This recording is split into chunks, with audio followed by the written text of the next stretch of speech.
Welcome everyone to the 45th meeting of New Directions in Group Theory and Triangulated Categories. Today we're delighted to have Mark Behrens from the University of Notre Dame, and he'll be speaking to us about TMF resolutions. Well, hi everyone. It's a great pleasure to speak in this seminar. Thanks so much, Ruchita, for inviting me. I realized I probably should have, while I was, here earlier, asked, found out what people's backgrounds were in terms of, what kind of talk I'm giving here. But I'm just going to kind of launch right into it. And this is a talk about stable homotopy theory, specifically about the homotopy groups of spheres. And I'm just going to invite folks to ask questions and stop me. Okay, I should say that that this is really represents joint work with a bunch of people. Part of it is joint with J.D. Quigley and Mark Mahowald.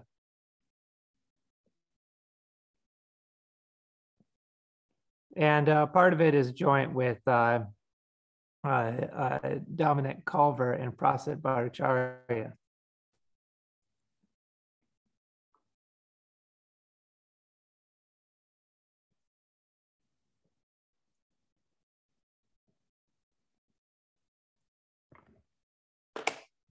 Okay. So to begin with, I'd like to just briefly recall the Adams spectral sequence and how and where it comes from and what it does.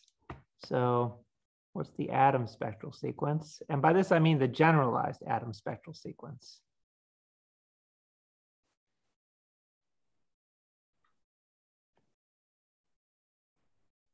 Maybe generalized Adams-Novikov spectral sequence, you might think of calling it.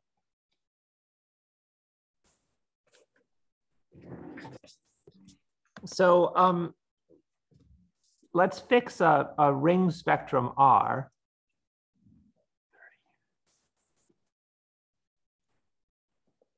And so being a ring spectrum, it has a map from the sphere spectrum to it. That's the unit.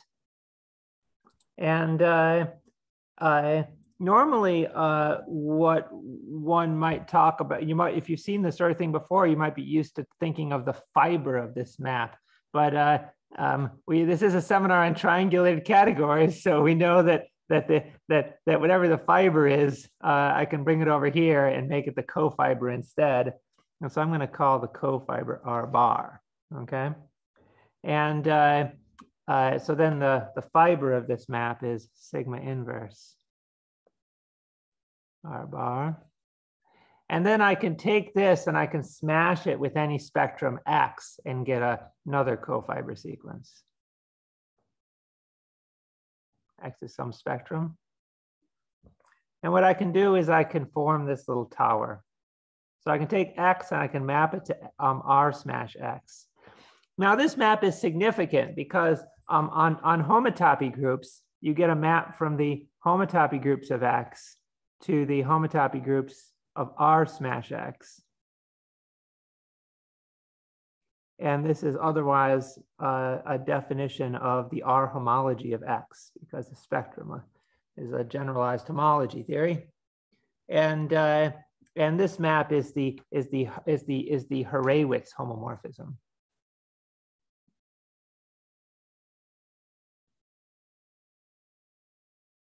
Okay, and so we're going to basically, the idea of the Adams spectral sequence is you're first going to ask, what is the what part of the homotopy groups of X does the Hurewicz homomorphism see? And then, well, the fiber is like what was missed, right? So here's the fiber. And so then you're like, well, what can we pick up in the Hurewicz homomorphism on this fellow? And then the fiber is what was missed by that.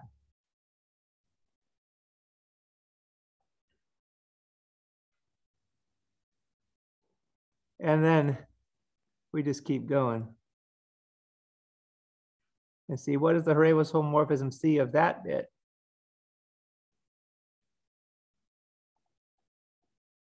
And so this gives you a you should regard this as like a decreasing filtration on X.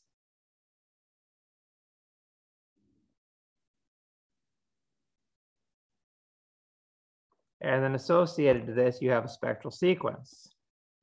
So the spectral sequence would be, so this is the R-based atoms spectral sequence. The R-based atom spectral sequence, I'll denote its E1 page is E1ST. So with these little desuspension, with these little suspensions here, if I apply pi t minus s to this diagram, I'll get an E1 page that's pi t of r smash r bar to the s smash x, and that thing will converge. It will converge, to not the homotopic groups of X, but the homotopic groups of the what's called the R nilpotent completion of X.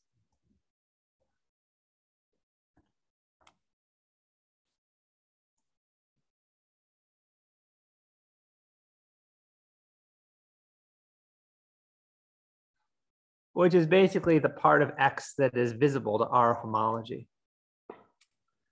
Okay, now this is the E1 page, but if R is flat, what does that mean? That means that the R homology of R itself is flat as an R star. So when I write R star, I mean the R homology of a point or the homotopic groups of the spectrum R. It's flat as an R star module. So if R is flat, then it turns out this E1 page is precisely a co-bar complex for a hop algebroid. So then R and R star R, the flatness makes a Kunis spectral sequence collapse so that this thing becomes a hop algebroid.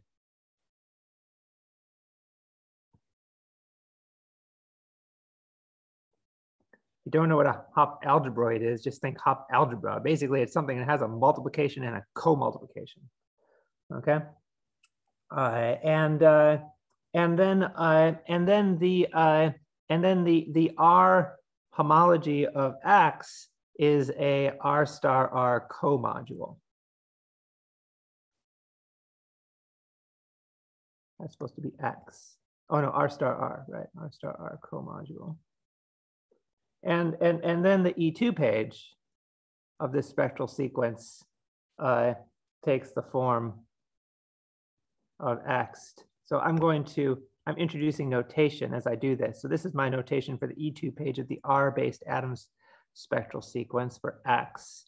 This is the X of R star R, ST of R star X. And this is X of comodules over a coalgebra, okay? So X in the category of comodules. What is, oh, it's a question? Any questions? Okay. So then, for example, what are some instances, some familiar instances of this? If R is the mod 2 Eilenberg-MacLane spectrum, then the homotopy groups of that is just F2. It's a field, so everything's flat. So this is certainly flat. And so then the R-based atom spectral sequence is nothing but the classical atom spectral sequence, the classical mod 2 atom spectral sequence. And then the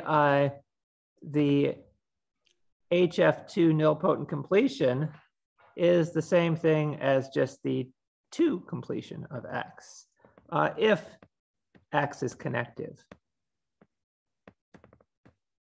Or more generally bounded below. What I mean by that is that it has that there's a point below which there are no negative, or there are its negative homotopy groups are all 0. Let's just say connective, so its negative homotopy groups are all 0. And then the H star H is the dual Steenrod algebra. So it's the dual Steenrod algebra, which was studied extensively. I guess Milner started us off there, and in particular observed that it's a polynomial algebra.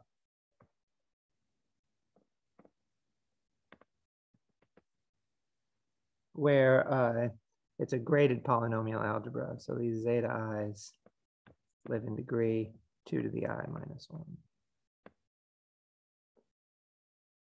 Okay, I'm in the E2 page of the of this. I will just start calling this H. Okay, so HF2 will be denoted H for the rest of the talk. The E2 page is just X of comodules with the dual Steenrod algebra. So it's something that starts with the mod 2 homology of X together with its coaction of the dual Steenrod algebra, or equivalently its cohomology with its structure as a module over the Steenrod algebra. And it converges to the homotopy groups of the two-adic completion of X, which oftentimes are just the two completion of the classical homotopy groups. Okay. Now, unfortunately, there are many interesting spectra which are not flat. So another example is R equals BO, which will be our notation for the connective real, the connective real K theory. Real K theory. And this is not flat.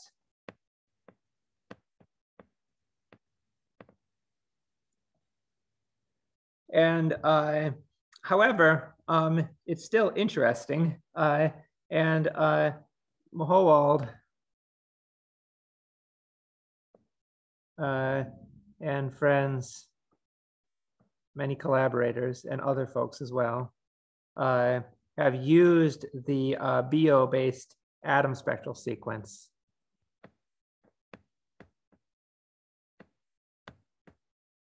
to study V1 periodic homotopy.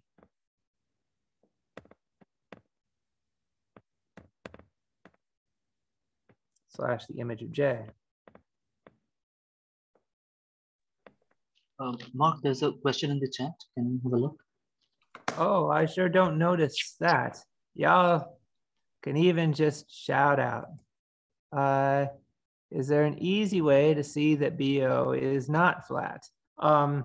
Yeah, well, I guess there's probably like a quick and dirty thing to do, but I'll just say that you know, the computation of BO star BO is something that, I mean, has been done completely, but you could even just start to do it, and you'll immediately see that it breaks up as a direct sum of modules over BO star, where some of the summands are not flat. So so it's something that you kind of can immediately see when you start to compute the BO homology of BO. I'll get, maybe I'll mention, well, how do you compute the BO homology of BO? So let me mention that real quick. So this is going to kind of dovetail back into the talk in terms of something I'm going to speak about. So, so how to see that BO star BO is not flat over BO star. So let's first just review what is BO star, what is the homotopy groups of BO. So this is the real K theory of a point. This is real Bott periodicity, and Bott showed that these homotopy groups are Z, Z2, Z2, 0, Z, 0, 0, 0, and then they're eightfold periodic. Z, Z2, Z2, 0, Z, 0, 0, 0. But then I have to tell you what this is as a ring, because I want to know what it means to be flat over it. So in this case, I can present this ring. So this is in dimensions 0, 1, 2, 3, etc. Okay. And so I need to give names to the generators of this graded ring. So this Z mod 2, I will call this generator eta. And the generator of this Z, I will call W. And the generator of this Z, I will call V. This Z mod 2 is generated by eta squared. And then there's a relation. There's one relation. So let me just, this is eta V, eta squared V. So basically the thing is periodic on V. It's V periodic. So the homotopy groups of this thing is Z adjoin eta W and V modulo the relation that 2 eta equals 0 and modulo the relation that W squared equals 4V. Okay, so anyway, if you want to compute this, the most efficient way to compute this is interestingly with the atom spectral sequence. I'm working in the so I'm gonna work in the 2 complete categories. So I'm going to really compute the I'm going to 2 complete everything here, because I want to use the atom spectral sequence. So so I'm going to use the atom spectral sequence for BO smash BO. Let's do the atom spectral sequence for BO smash X, where X is anything, and I will soon specialize it the case where X equals BO. So that atom spectral sequence has this is the classical atom spectral sequence. It has an E2 page that's it might be more well, I'll just do it this way. Let me do it this way.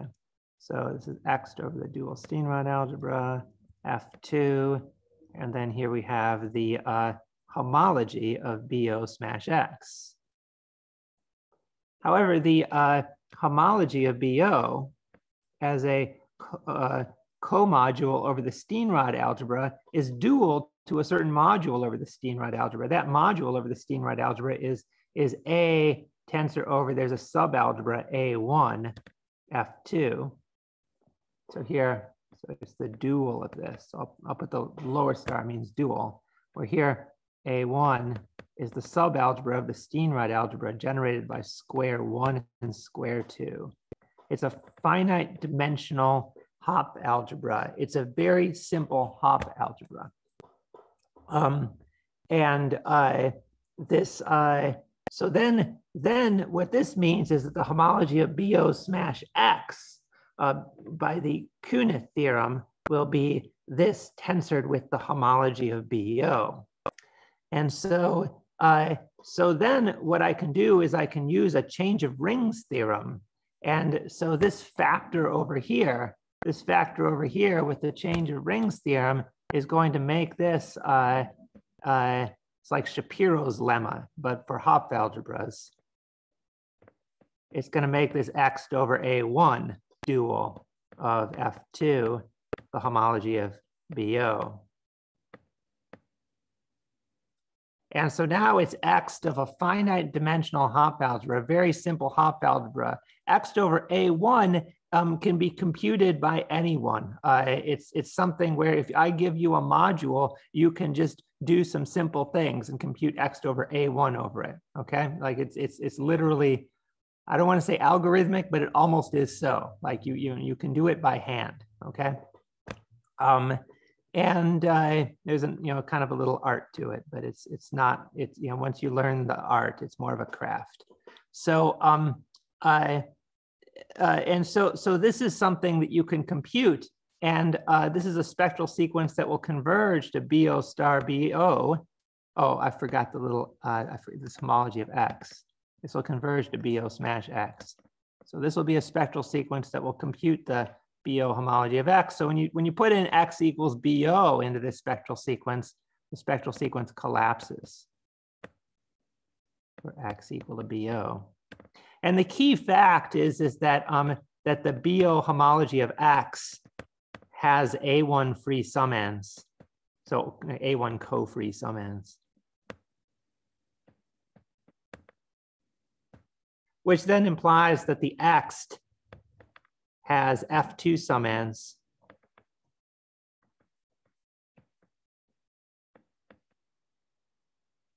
And F2 is not flat over BO star.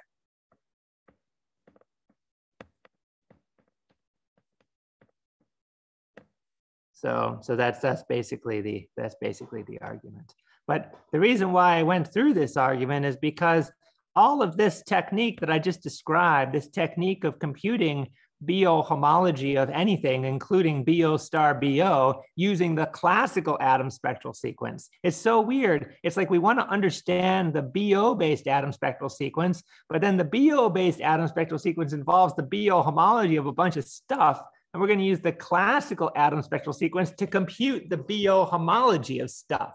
So this is literally the technique. And the key fact is this change of rings isomorphism, this sort of Shapiro's lemma for Hopf algebras that reduces it to the subalgebra of the Steenrod algebra, which is finite. And therefore, you can do these computations. OK, so you can do these computations in closed form, X over A1 computations. That's the key point.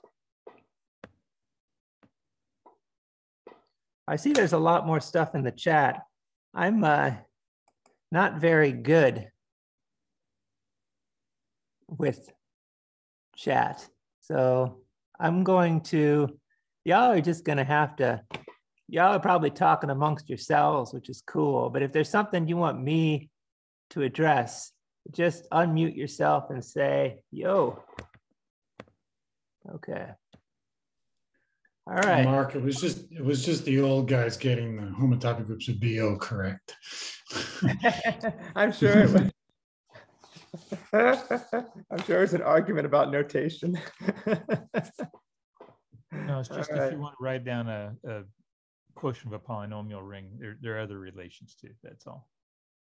Oh, did I miss a relation? Oh, well, eta cubed. It's an eta. Oh, I sure did. I sure did. 2. There you go. Thank you. All right. Okay. There we go. Anyway, right. Okay. Now, here, so the example that we're interested in. So, oh, and how did folks do the BO-based atom spectral sequence? The idea is the E1 page of the BO-based atom spectral sequence is pi t of, for X, is pi t of BO. So I guess it's the BO homology of BO bar to the S smash X. And I just told you how to compute the BO homology of anything. And so that's how we compute the E1 page. You compute this using the classical.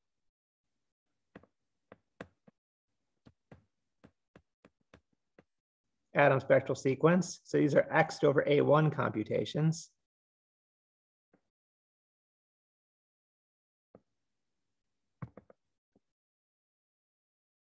And then it's not flat, so you don't have a good E2 page, so you just forget about it and you start with the E1 page, okay?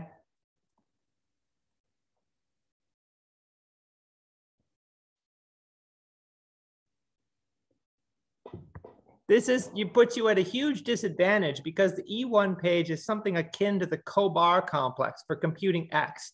It's the worst way of computing X. If I told you to compute group cohomology using the cobar complex, you'd say that's stupid, but that's literally the only thing we have to do. And so you just suffer through it, okay? That's the technique. Okay. And then the,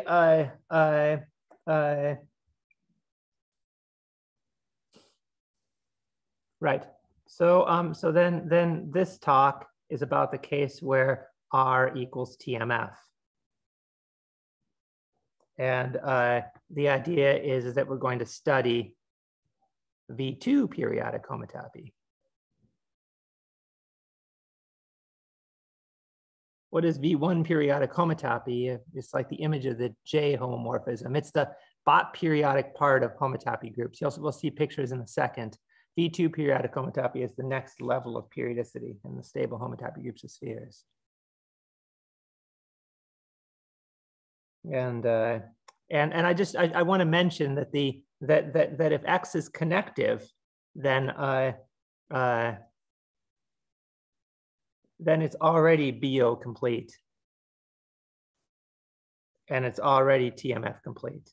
Though in this talk, everything's also going to be implicitly 2 complete, because I'm only interested in 2 primary phenomena. Okay. Great, time for pictures. Here we go. And the only problem with these pictures is that, so these pictures are, this is a beautiful picture. I love this picture so much. The only problem with these pictures is that they put my computer at a level where it gets close to crashing. So hopefully it doesn't freeze up on us from time to time. But anyway, so this is a picture of the atom spectral sequence for the sphere, the classical mod 2 atom spectral sequence for the sphere. So its E2 page is, see here, I just got confused for a second on how to, oh, very good. Its E2 page is X'd of over the dual Steenrod algebra F2, F2. So here, the way we've indexed this thing is we've put T minus S on this axis, and we've put S on this axis. So the way this thing is indexed, the answer is in the columns, okay? So the columns of this thing will be, you know, the nth column will compute the nth stable homotopy groups of spheres, or the 2 component of such.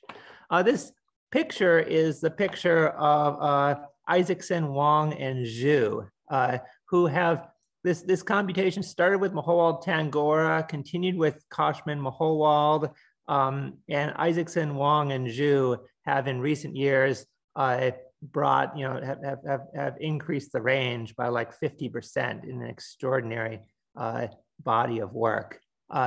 So this is a chart of about approximately the known range through about the 95 stem. Let me zoom in here. So how do we read this chart? So these lines, these colored lines of negative slope are differentials. So these teal lines are D2 differentials, and these red lines are D3 differentials.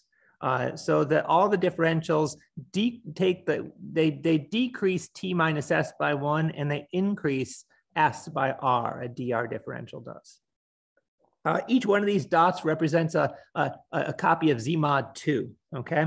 And then the lines represent the multiplicative structure, because these X groups, this is X of F2, F2, it's a ring. So these are representing a small portion of the ring structure. So a couple elements are named. You see there's H0, H1 and H2 have been named, H3, H4, etc. And H0 multiplication is depicted by a vertical by a vertical line. H1 multiplication is depicted by a this line of slope 1, and this line of slope 1/3 is H2 multiplication. Okay. All right. Right. I should also say that these computations have been incredibly aided by computer computations of X to the Steenrod algebra, which was pioneered by Bob Bruner. And then, other folks have also written other programs since then to make the actual computation of the E2 page of these spectral sequences something that you assign to a computer instead of a human. Okay. So the vertical lines represent, they tell you about 2 extensions. So remember, it's a spectral sequence, so it converges to an associated graded of the homotopy groups. So So here, pi of the sphere is a copy of Z, okay? But it's actually the filtration associated to that copy of Z is the two-adic filtrations. And then the associated graded would then be a bunch of F2s. And the inverse limit of the Z mod 2 to the ends that we're computing here would be a copy of the two adics. That's what the spectral sequence is converging to. This one dot here represents a Z mod 2. This dot is a Z mod 2. I got 3 dots over here, but they're joined by vertical lines. So that's really not a Z mod 2 plus Z mod 2 plus Z mod 2. It's really a Z mod 8. So here you got a Z mod 16 over here because of the vertical lines. Whereas here in pi 8, it's a Z mod 2 direct sum Z mod 2 because there's no vertical line. Now, there could be hidden extensions in the spectral sequence as well, but in this range, I don't have any of such, so I don't have to worry about that. Okay. All right, so that's how this spectral sequence works, okay? That's how it tells us the stable homotopy groups of spheres. Okay, now I just want to quickly go through a couple elements because I want to talk about, I'll be talking about the TMF resolution eventually, so I want to take a tour of some of these elements here. So you've got so these elements, so H naught we already said is the degree 2 map from the sphere to the sphere. H1 represents the hop map. That's the map from S3 to S2. And H2 is so the hop map is something you construct using the complex numbers.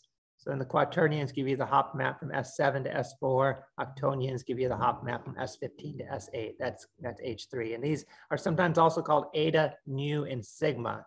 You recall with BO, I called the element, the generator in pi 1 eta. That's because the eta in pi 1 of BO detects this eta in pi 1 of the sphere under the Hurewicz homomorphism, the BO Hurewicz homomorphism. Okay, and then, of course, Adams proved that these are the only hop invariant 1 elements, and that's witnessed in the spectral sequence by the fact that the other elements, H4, H5, H6, all support differentials. So see, this supports a differential, so there's no hop invariant 1 element over here. And here's H5. There's no hop invariant 1 element. You'll always have an HI in degree 2 to the I minus 1. Here's H6 supports a non-trivial. They all support non-trivial D2s. That's Adams's theorem, hop invariant 1 theorem.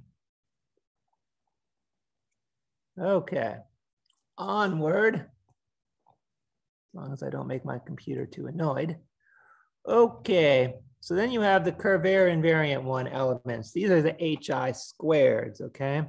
So, I guess it was Bill Browder who showed that the Curvaire invariant 1 problem, the existence of frame manifolds of Curvaire invariant 1, was equivalent to the certain elements in the atom spectral sequence being permanent cycles, and this was the Curvaire invariant 1 problem, or is the Curvaire invariant 1 problem. So here are the Curvaire invariant 1 elements. So here's, so they're represented by the elements HI squared. So this is H1 squared, this is H2 squared, this is H3 squared, and H4 squared. We call these elements theta I, okay? And so the question was, are these things all permanent cycles?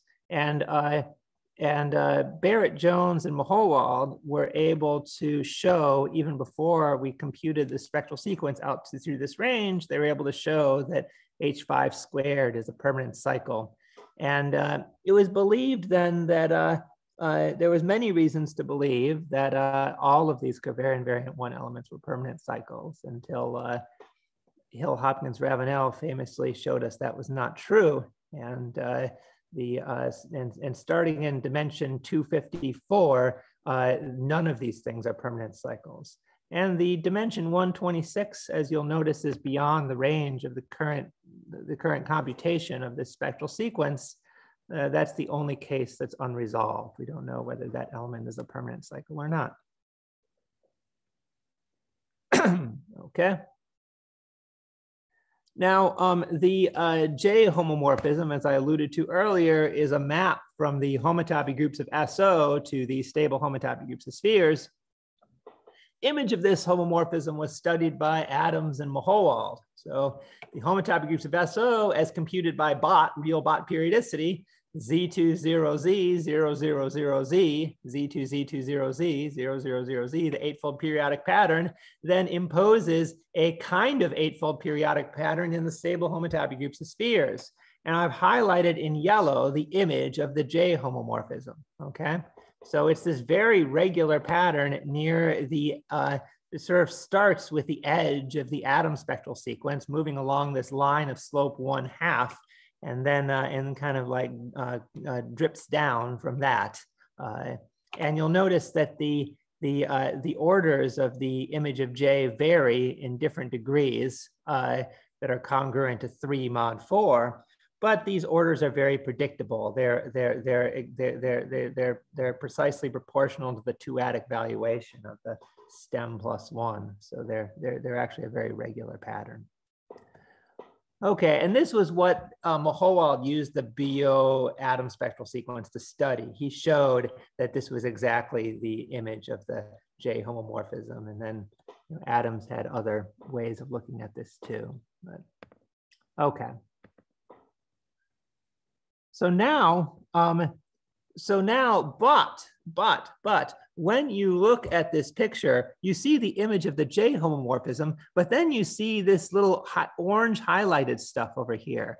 See these 2 orange dots here, and these 2 orange dots here, and these 2 orange dots here. These appear to be part of an eightfold periodic pattern. That's because they are part of an eightfold periodic pattern. Adams observed that these elements are there, and so these are what we call V1 periodic. So all of this kind of bot periodic or eightfold periodic homotopy that we see here, the image of J plus these little rogue eightfold periodic elements over here are what are called the image of, or what we call the V1 periodic homotopy groups. Okay, and so these orange pieces are picked up by the Hurewicz image. So the KO Hurewicz homomorphism sees these elements under the detects them. These are non-trivial under the map from pi star of the sphere to pi star of KO, which is, as we said, he has these values. So these Z mod 2s are all in the image of this KO Hurewicz homomorphism. And so KO detects these things. So the J homomorphism together with KO are picking up all the V1 periodic homotopy. Okay. Onward. So now let's talk about V2 periodic homotopy. The first thing to talk about is something that's kind of analogous to the image of the image of the J homomorphism, you might also call the alpha family, okay? And this is kind of an Adams-Novikov way of thinking about the image of the J homomorphism. And without going into any details, one could consider a similar construction at using a V2 periodic construction. And that will give you something called the beta family, which was introduced by Miller, Ravenel, Wilson, where they studied it at odd primes. And Shimomura was the one who studied this at the prime 2. And the beta family starts with the covariant variant 1 elements, and then it comes off of there. So you'll see, the alpha family are like these little these little truncated towers over here, these little truncated towers. The beta family is like little truncated V1 periodic patterns. So if you look at these little hook patterns here, that looks kind of like the image of the J homomorphism except that it's V1 torsion. It only goes finitely far. And so what I've highlighted here is the beta family in the stable homotopy groups of spheres, and it starts with this element, the Curvaire classes, and goes up, and then parts are like you'll see here. This little pattern here is reproduced by this pattern here. So there's a kind of fundamental period here. You're going from 18 over to 66. Okay, so hold on here. Where are we?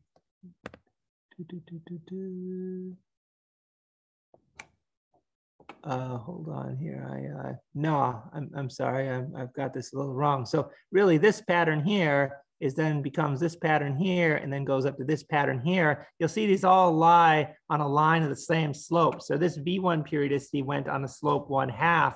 This V2 periodicity goes up at a line slope 1/6. Okay. And the fundamental period 66 minus 42 is 24. Okay, remember that number 24. Okay, remember it because we have this spectrum TMF, which is going to play the role that BO played. So much like the 8-fold periodicity in BO imposes V1 periodicity in the homotopy stable stems, TMF has its own periodicity, the theory of topological modular forms. The homotopy groups of this spectrum were computed by Hopkins and Mahowald, where they observed these homotopy groups formed at the prime 2 a 192 periodic pattern. Okay. There is a kind of it's called topological modular forms because the rational homotopy groups of this TMF spectrum is the classical ring of the rational numbers, element Eisenstein series is correspond to Eisenstein is a class. It says unstable, so discriminant, which is a modular form of weight 12. In general, these modular forms appear in the degree they appear is twice the weight of the modular form. So delta is a modular form of weight 12. So it lives in degree 24, and that 24 is the same as the 24 that we were talking about in this fundamental periodicity. However, delta is so you only see 8 times delta in the homotopy groups of TMF. But you then get the thing that is it's polynomial on delta to the 8th. So 8 times 24 is the 192. Okay, so the homotopy groups of TMF is this is a lot more complicated. You get this 192 periodic pattern. It's a little more complicated than the simple 8-fold periodic pattern. It's kind of the fundamental thing we're working with here. So the next step is to ask ourselves, what is the image of the Hurewicz homomorphism from the stable stems to pi star TMF? And at the prime 2, this was determined by myself, J.D. Quigley, and Mark Mahowald. Belmont Shimomura, I think, recently did the prime 3. So the idea is, but I've highlighted here, everything I've highlighted in this image is detected, or this is the image of the Hurewicz homomorphism, okay? There is this little part over here that I highlighted with different colors to represent that it's V1 periodic, and then the purple stuff is V2 periodic. Okay. So as you can see, the Hurewicz homomorphism is quite robust, whereas the KO Hurewicz homomorphism just picked up like a 8-fold periodic copy of these 2 rogue Z mod 2 elements, these little orange guys over here. That was what was picked up by the BO Hurewicz homomorphism. The TMF Hurewicz homomorphism is picking up all this crazy stuff. You get these elements with these weird names like epsilon, kappa, kappa bar. These are elements of legend in the stable stems that TMF recognizes as part of itself. Okay, so what I've done here is I've taken the TMF Hurewicz image and I've highlighted it in purple in this chart. So you can see, so that's this, there's 2 colors purple here. There's this magenta-like purple color that is the beta family. And then there is this lavender-like purple that's the TMF Hurewicz homomorphism, okay? So you should think about that as like akin to the yellow and the orange, okay? So, so here I've highlighted in this chart what TMF picks up through this range, okay? However, okay, oh, what I did here, this is the E infinity page of the atom spectral sequence. So the E infinity page, once I remove the sources and targets of all the differentials, you can begin to appreciate how much TMF is actually detecting.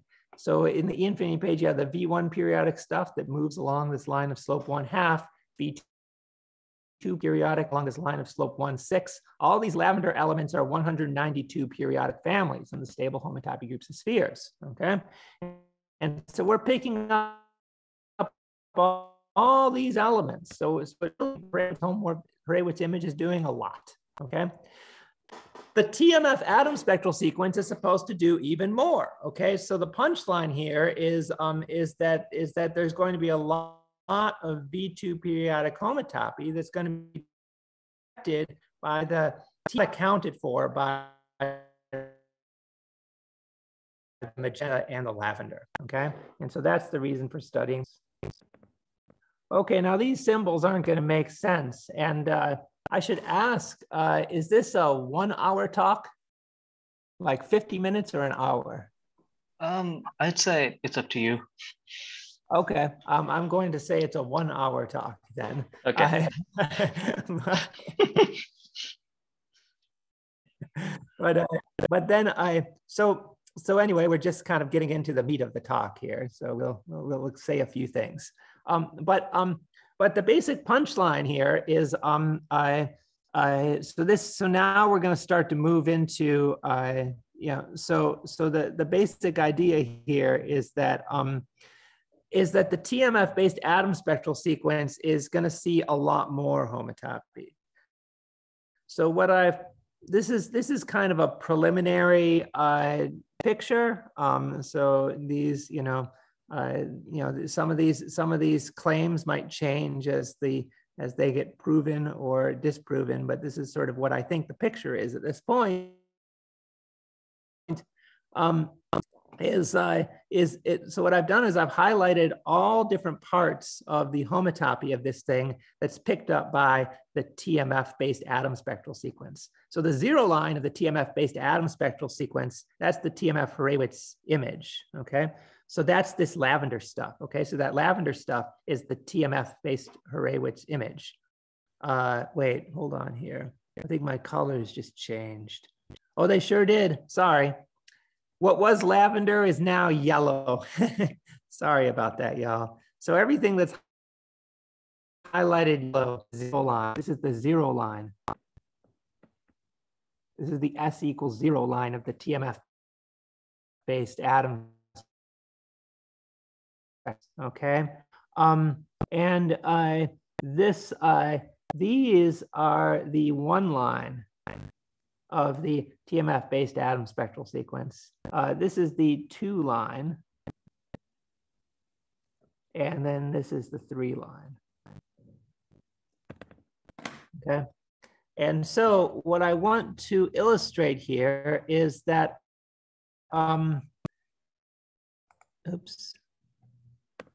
what I want to illustrate here is that the, so this is the E infinity page of the atom spectral sequence. And I just want to illustrate that in this Isaacson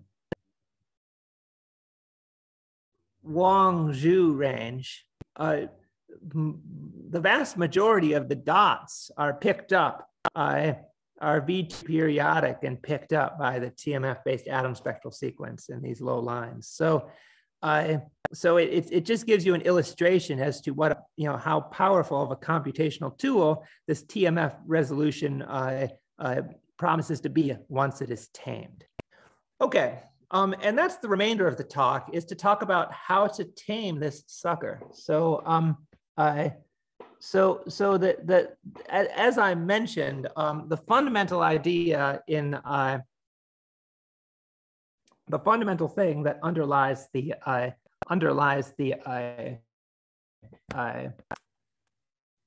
BO resolutions is our X over A1 computations. So this fact that the homology of BO is A tensor over A1 F2 dual, the homology of TMF, this was given by Akil Matthew, is this,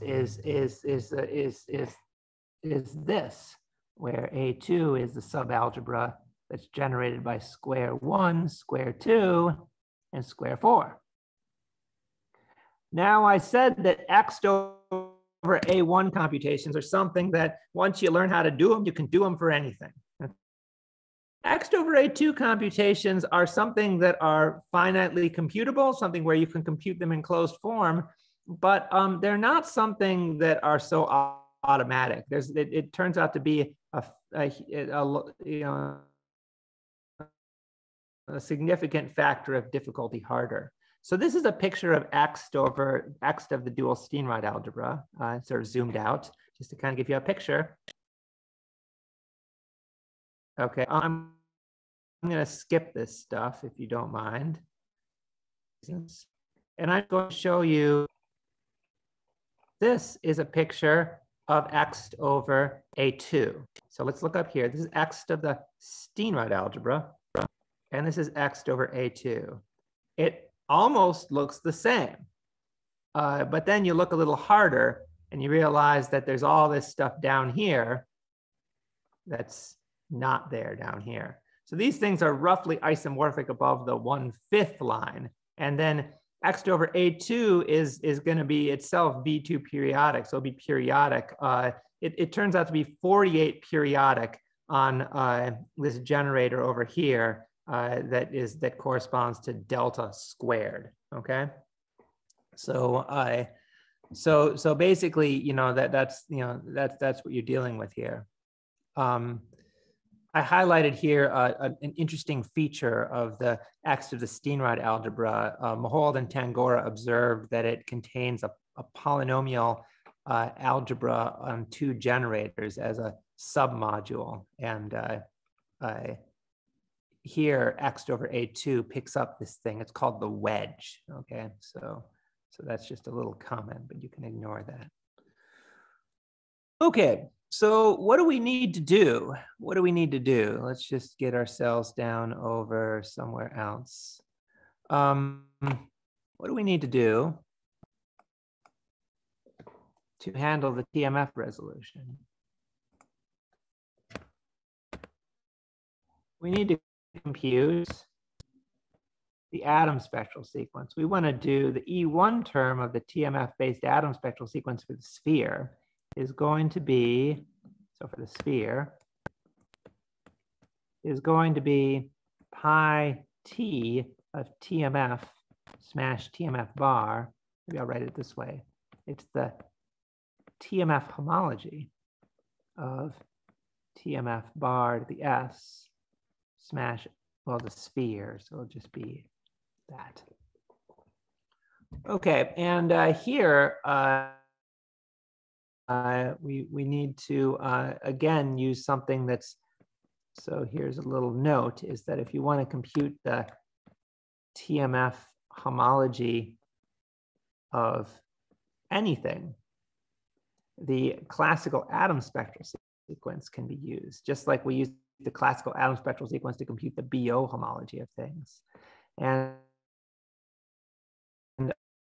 the E2 page of the atom spectral TMF smash X, using that that change of rings theorem / Shapiro's lemma trick, is X over A2, the dual of A2 of F2 homology of X.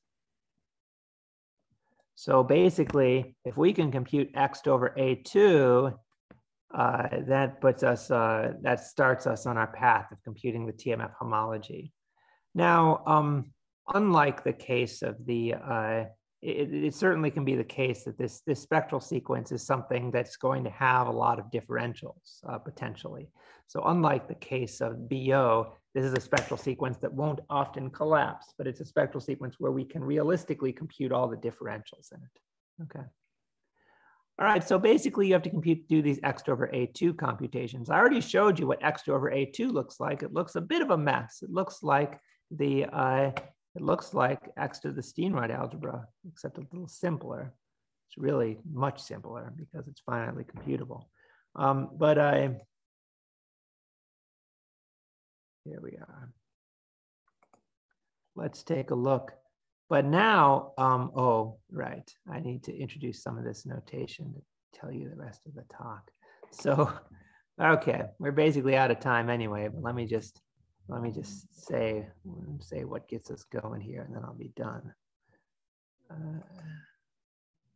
Here we are. A couple other things that go into this. So the homology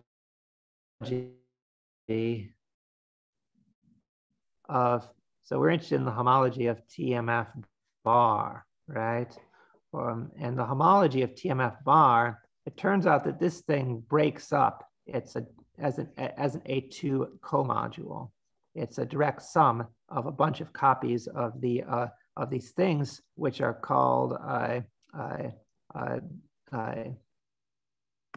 Brown-Gittler comodules. So let me just put some little random notation in here.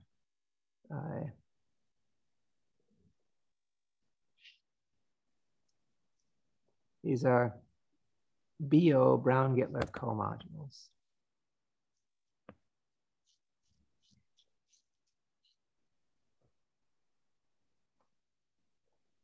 And so what that means is that we're interested in understanding, so we're going to compute, so that means that by the Kunith, the homology of TMF bar to the S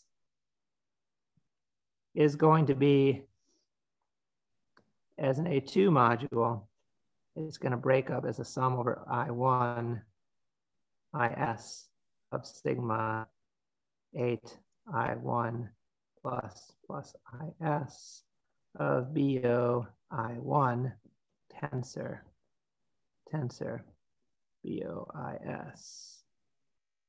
Okay, so we need to compute x over A2 of these things.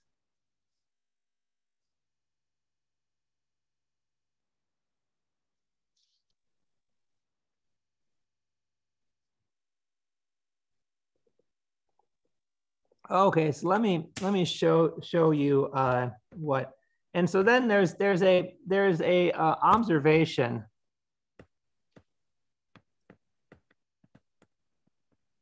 There are some cofiber sequences, some triangles that we constructed in the derived category of A2 star comodules. That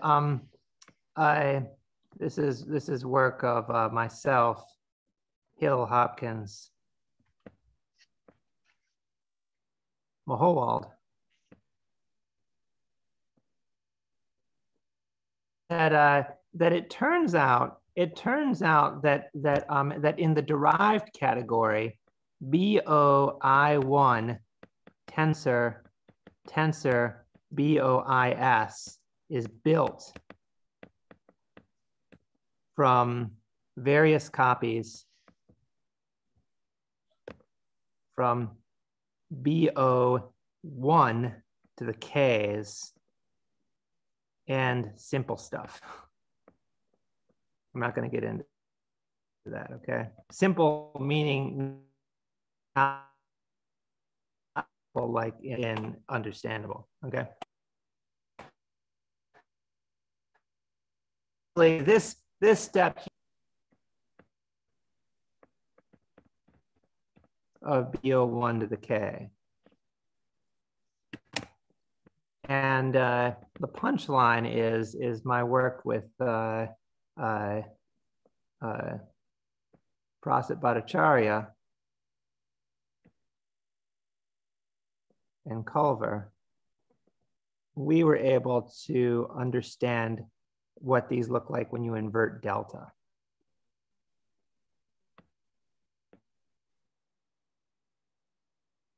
Computed for all K. So that basically is the ingredient to compute the delta inverted the E1 term of the delta inverted TMF resolution. So let me just, I'm out of time. Let me just show you some pictures to give you an idea how this looks. So here we are. So this is a picture of x over a2 of BO1. Now already you'll notice that this is a lot simpler looking than x over a2 of f2. It turns out that once you have one or more copies of BO1, these are a lot simpler. So it's like you'll see these little things here we call BO patterns. That's because they look like a copy of the homotopy groups of K theory. And then you have these little extra little bits, okay? So here's BO, BO1. Here's BO1 squared.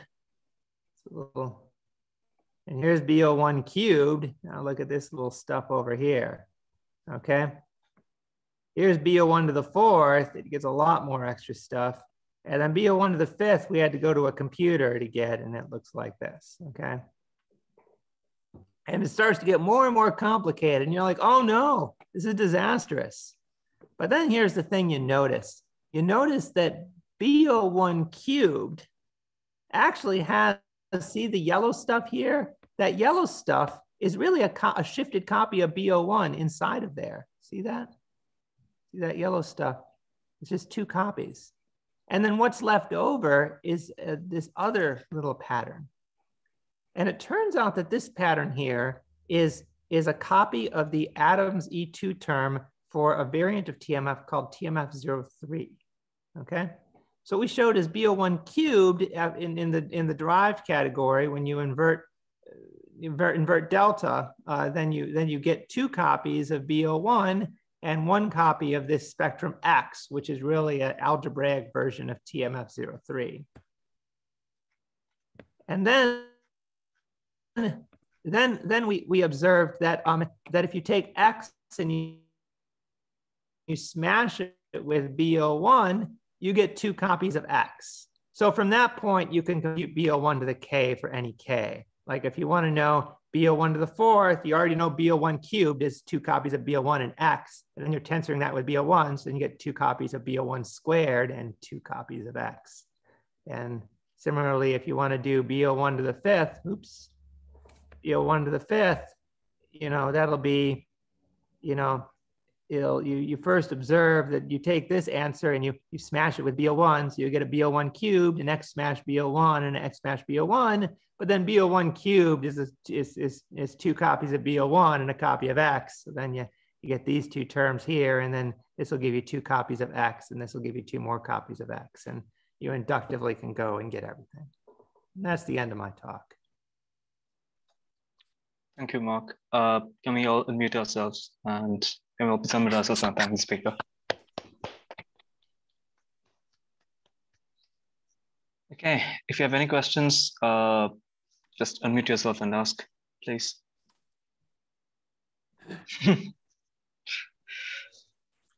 Hi, Mark. I have a question. Hey, how's it going, Paul?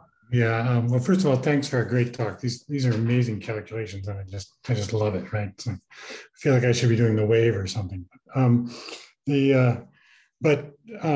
You focused very rightly, perhaps, on low-dimensional calculations in your charts, but the full majesty of the beta family somehow appears only after we've long been unmoored from any sort of complete chart. Yeah. Do you see any of that in these calculations? You're talking about seeing the beta family? Yeah, you know, beta 48/17 or something, right? Yeah. So that's part of this. We see that in the, I mean, you know, that's you know, as you know, that's the two line of the Adams-Novikov spectral sequence. So it's, you know, you see that in the two line of the TMF resolution. A little better, really, because, you know, what I've been calling the beta family is, you know, I've really been kind of drawing that as these kind of BO patterns. Whoops. I've been drawing that. So let's go to this picture here, even though it's a little cluttered. The beta family in this picture is this, in this picture, it's this periwinkle blue, okay? So you'll see that so now I've kind of separated out into two different things. You'll see there's that periwinkle blue, but then really it's that, sorry, this is a little broken up in here, but you'll get the picture.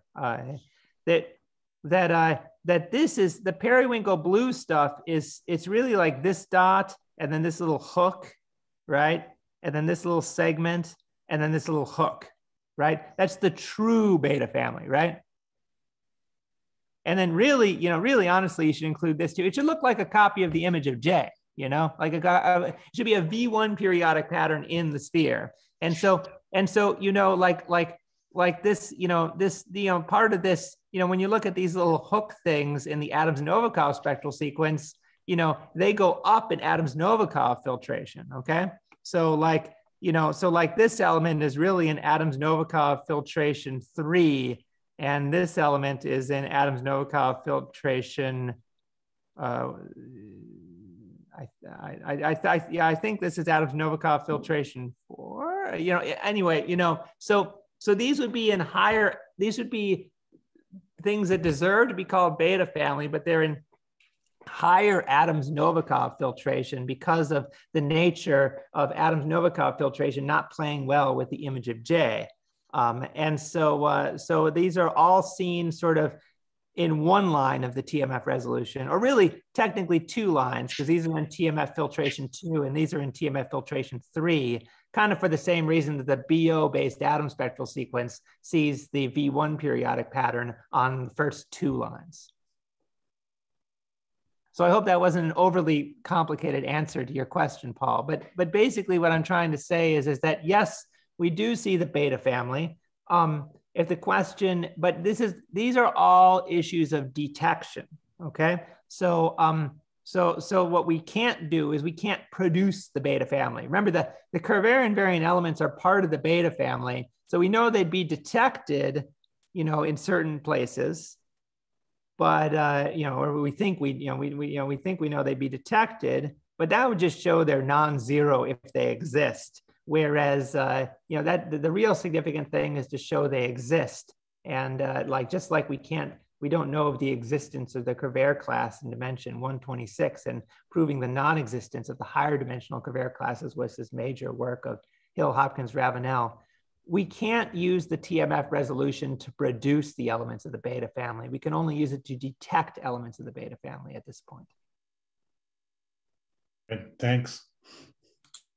Mark, can I just ask you something about what you're showing? I can't quite read the indexing, but are the bottoms of those orange diagonals, do they detect the eta J's? Oh, the eta J's, absolutely. So eta J's in filtration 2? No, this is, I think I misspoke. These are in filtration 1, not, yeah. So the orange stuff isn't, yeah, I misspoke, sorry. The orange things are in TMF filtration 1. And the periwinkle things are in TMF filtration 2. So, okay, so that means that the eta J's are detected in TMF bar, in the homotopy of TMF bar. That's right. That's right. Yeah. As they should be, because I think there's a map from the map from the TMF based atom spectral sequence to the classical atom spectral sequence. Yes, but it goes up. They could only go up in Adams filtration. So therefore, the classical Adams filtration is an upper bound for the TMF filtration. Yeah, I know. I mean, the same thing happens in the KO one. I mean, absolutely. I think it's true that they're in filtration 1, but I don't know a reference for that. I mean, there are classes which could detect them, but maybe if this is in the literature somewhere that they are in filtration 1 in KO. Is that right? I mean, they have to be, theoretically speaking, right? Well, they're detected in filtration 1 in MSP. So the question is whether that survives to KO. Yeah, if it does, then they're detected in TMF infiltration 1. But I guess what I'm trying to say is that they can only go, if I've got my direction right in my head, the map of spectral sequences, they can only go up in filtration. So because in classical Adams filtration, they're in filtration 1, that means they're either in BO filtration 0 or 1. Oh, 2. Oh, 2. You're right. 2, 2, 2. Thank you. The A to J's are in 2. You're right. No, of course, H1, HI, HJ is in filtration 2. Thank you. Now, I'm sorry. So now I understand the significance of what you're asking. Yeah. I'm sorry, my brain is fried. I do remember this is discussed. I feel that this is discussed in I think like you're going to say a paper of Mahol's on. Yeah, I feel like it's discussed in the image of J in the EHP sequence is what I think. Oh, okay. I didn't know that. If my memory serves me correctly, because what you do is you use the transfer, with RP infinity and the sphere, and then in the situation for RP infinity, you can very clearly see how the Crevert, if my memory serves me correctly, you can very clearly see how the Crevert elements and the A to J elements are detected in the BO resolution. So, so that's my recollection. Beyond that, I can't say anything. Can I ask you another thing? When you say you've computed the Hurewicz image, do you mean really computed it or modulo things that shift filtration? No, we've truly computed it.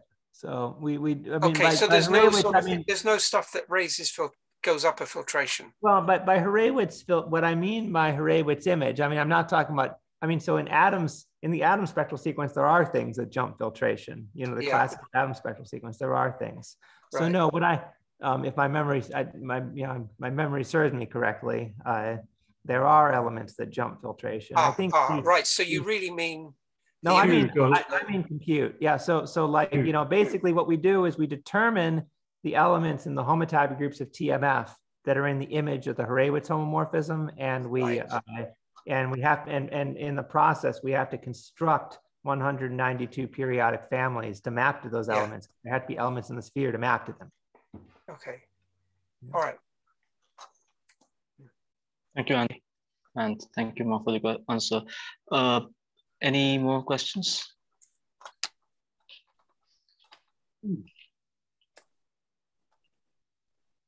Did I hear something?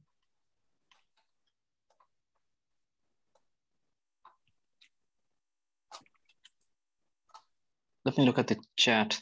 There are quite a few new messages. Okay, yeah, Doug wrote, wow, yeah, the calculations were quite mesmerizing. Yeah, okay. Yeah, but were you about to ask a question, Doug? Or... Hey, Doug. Okay. Hi, no more questions. That was a wonderful talk. Yeah. Okay. Thanks, y'all. Greatly appreciate it. Greatly appreciate the questions. Okay, if there are no more questions, let us thank the speaker again for this very, very wonderful presentation. And yeah.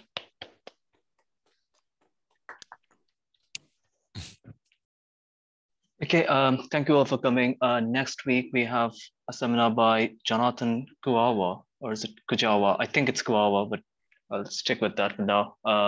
Yeah, and after that, we'll have a break of 1 weekend, and then I think we'll be back for one more talk in August, and then break for the summer. Thank you all of you for coming in from so many different time zones. Yeah. Bye-bye. Oh, I see.